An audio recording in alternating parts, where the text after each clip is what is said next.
Alright guys, we're back. I was making a landing gear for my little experimental pusher I'm building, and I wanted to show you guys a neat little hack. A lot of people are always looking for push rods for their planes, and they're hard to find unless you want to pay $8 to $10 plus shipping.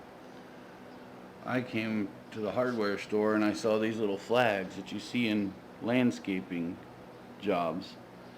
They're 21 inches long and they're very, very strong, but yet you can still bend them. You can get 100 of these for $10 at the hardware store. All you got to do when you get it, take your razor blade, shave off that, take the flag off. Now you have a push rod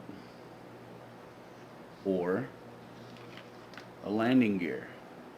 Now I just made this one, and I made my footprint of the landing gear too short on this side for the wheels I want to use.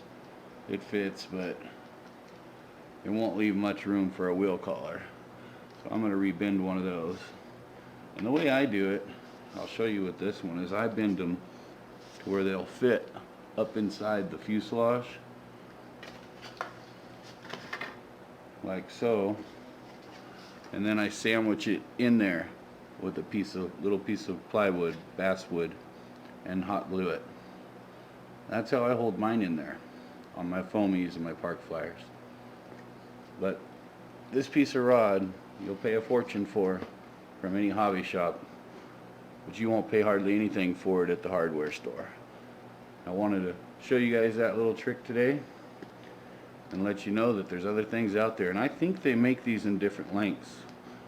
So these ones are 21 inches long.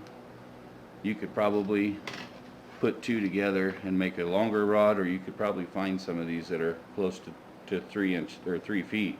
Some of them are bigger, but they bend really good and they work great as push rods. Thanks for watching, guys, and please subscribe.